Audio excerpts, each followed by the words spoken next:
Imagine pulling a rubber band tight to shoot it. That tension has a purpose. It stores energy, it allows you to get ready to launch, and target in sight. But now imagine never letting it go. Just keep holding it there. That's what a lot of people are doing inside their own bodies. The shoulders are lifted, the jaw is tight, the breath is shallow. And the body is quietly spending energy all day just staying braced. And the weirdest part is, you might not even feel stressed. This might just feel normal. But normal doesn't mean relaxed. Normal may just mean stress is the norm. In this video, I'll tell you why your body can stay tense even when you don't feel stressed, the little and big things that keep your body switched on, and what you can do to teach the body it doesn't have to brace. Now imagine a smoke alarm. A smoke alarm and how it's supposed to protect. If there's a real fire, you want the alarm to scream. You want it loud, annoying, to get your attention. But if the smoke alarm starts going off every time you make toast, now what's meant to keep you safe is just ruining your day. And that's what's happening with the nervous system. It starts treating everything as an emergency. A text message, a deadline, a weird look from someone, a messy room. And instead of saying, okay, we're safe, the body says, stay ready. Tension in the shoulders and face, that shallow breath. And here's the thing most people miss. Tension isn't the fire, it's the emergency response. An emergency response left turned on. Meaning it's chronic. Chronic tension.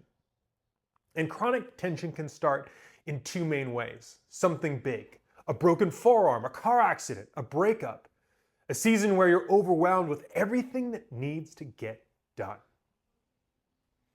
An event happens and the body says, okay, we need to protect this area. We need to stay careful. And that makes sense. If you hurt your shoulder, your body may tighten around it. If you hurt your back, your body may brace before you bend. If you go through something emotionally overwhelming, your body may hold itself together because falling apart isn't an option. This kind of tension starts fast. One event, one injury, one moment where the nervous system learns, don't let this happen again. But chronic tension can also build slowly. A little less sleep, a little more screen time, a little more thinking about politics, a job that's not quite right. And none of these things may feel big enough to explain why the whole body feels tense. But that's the point. It's not always one huge thing. Sometimes it's 100 small things that keep telling the body, don't relax yet. Whether it's big or small, it all ends up at the same place, a pattern. And just like any other pattern, the body gets used to it. And it starts floating in and out of awareness. 1 minute feeling fine, then an argument happens or something stressful. And suddenly that shoulder pain is back. The belly grips while reading a text. But it can also just feel so normal that we don't even call it tension. Until it gets loud enough that it can no longer be ignored. Not because it's a choice, but because the body has practiced it enough that it's automatic. And it's gotten loud enough that now it starts to scream. And it's easy to turn to tension into a villain, but it has a point.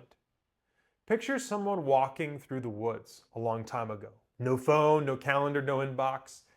Just the body, the weather, the trees, and whatever might be moving nearby. If they hear a branch snap behind them, their body is not going to wait for a full explanation. It's not going to say, let's gather more information and make a spreadsheet. Because maybe it's nothing.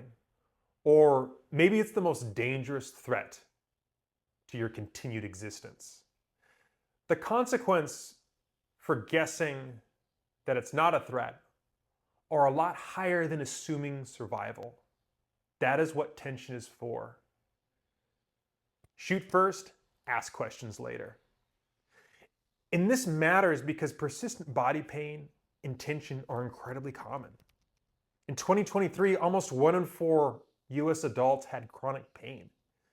And a smaller group had such intense pain that it limited life or work. And as we all know, pain is stressful. And a lot of people are living in bodies that don't feel settled, trying to move through life with a nervous system and a body that are already carrying an extra load.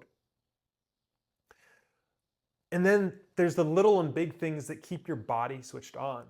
So if tension has a point, the next question is, what keeps telling the body to stay ready? And this is where I think we need to stop thinking in terms of good and bad. Because your body is not responding to whether something is good or bad. It's responding to how loud it is, how intense it is, and that's different. Something can feel good and still be loud. Caffeine can feel good, scrolling can feel good, a new relationship can feel amazing. But the body still has to process it. And if your system is already tired, already overwhelmed, already holding tension, then even good things can add more volume. That's why I like to break this into 3 questions, which I call the Attunement Trinity. What are you taking in? What are you around? And what is your body being asked to do or hold? Because if your body is tense all the time, we have to look at the signals that the body is living inside. So first, what are you taking in? What are you feeding your nervous system all day? I don't just mean food. I mean screens, message, all the little hits of information and stimulation that come into your body. And a lot of us use stimulation because we're trying to not feel the pain. Tired? Drink some coffee. Lonely? Scroll. Overwhelmed? Let's go watch something. Watch some Netflix. Because sometimes that little hit of stimulation gives enough calm to just make it through. Then the second question is who am I around or not around? Because people are not neutral to the nervous system. Your body responds to people. It responds to whether you feel welcomed or judged. It responds to whether you have a community or whether you spend most of your time alone. I had a client come in and we started working on releasing tension and calming their nervous system. And you know what came up for them? Their relationship. Not because I told them, your relationship is the problem, not because we went digging for it, but because as their body started to feel safer, they started getting clarity. They could feel where things weren't working, where they were pretending things were okay when their body had been saying something different. And that's the thing. The body is a part of our decision making. It picks up things before the mind can explain it. The mind might say, it's fine, but the body says, I don't feel safe enough to soften here. Which brings us to the third question. What is the body being asked to do or hold? How are you moving or not? Sitting for hours? Holding your breath while you work? Trying to be productive when you're exhausted? Pushing yourself athletically so hard that getting an injury? Or constantly pulling muscles? And again, none of this has to be dramatic. That's the point. A lot of chronic tension comes from things that seem normal. So if you're tense all the time, start looking at your life through the Attunement Trinity. What am I taking in? Who am I around? And what is my body being asked to do or hold? And this is where my own experience started to change things. For a long time, I didn't even realize how numb I felt. I wasn't walking around saying, I'm disconnected from my body.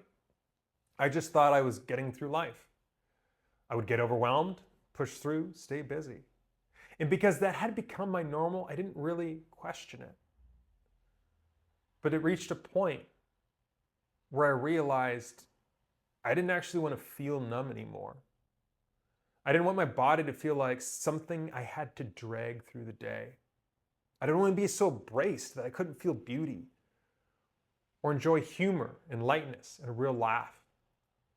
And the first thing that helped me was not forcing myself to relax. It was creating enough space to notice what was actually happening in my life. And I see this with my clients too. When we start releasing tension and calming the nervous system, the things that need attention start becoming clear. I start getting the answers from that Attunement Trinity. I hear statements such as, "This is not good for me. This is where I keep holding back. This is where I keep pretending I'm okay. This is what my body has been reacting to." And that clarity matters. Because if the same toxic patterns keep feeding the fire, the tension is going to keep coming back. Which means awareness is not just about noticing the tight muscle. It's about noticing the life around the tight muscle. The choices, the relationships, the habits. The place where your body keeps asking, "Can we please stop this?" Because before the body can fully let go, it needs to be heard. And awareness is where that starts. And if you want to practice some awareness and also calming the nervous system to reduce tension, watch this body scan, which is a meditative practice for bringing awareness to the body and calming the nervous system.